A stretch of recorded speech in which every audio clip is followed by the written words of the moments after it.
Hi, I'm reporter Nothando Mhlongo, and this is your Community Headline News with the North Coast Korea.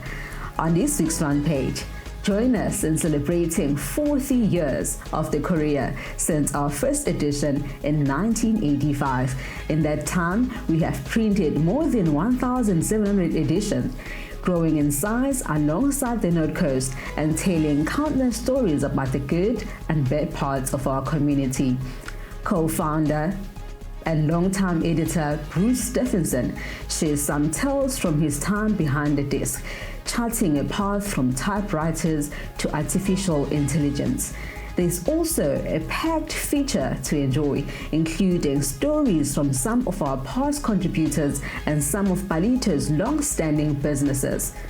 Also, on the front page, read the latest news in the thorny debates about the school set to open in the green space adjacent to Zen Drive Park. Game Changers School secured a 30-year lease for the land, which has been zoned out for education for decades.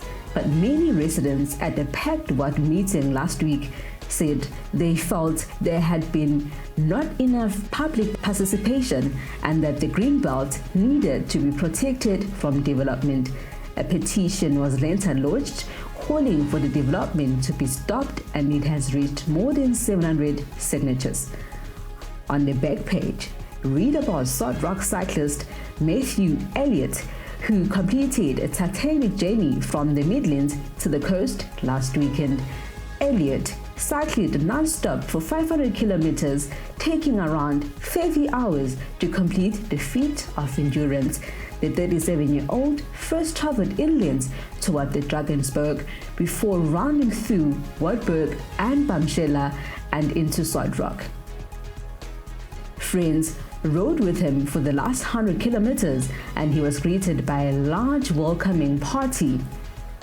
There is plenty more to read in this week's edition, including a once-in-a-lifetime shot of a rare pygmy kingfisher and some jam-packed social pages. Follow us on Facebook, Instagram, and X for daily breaking news.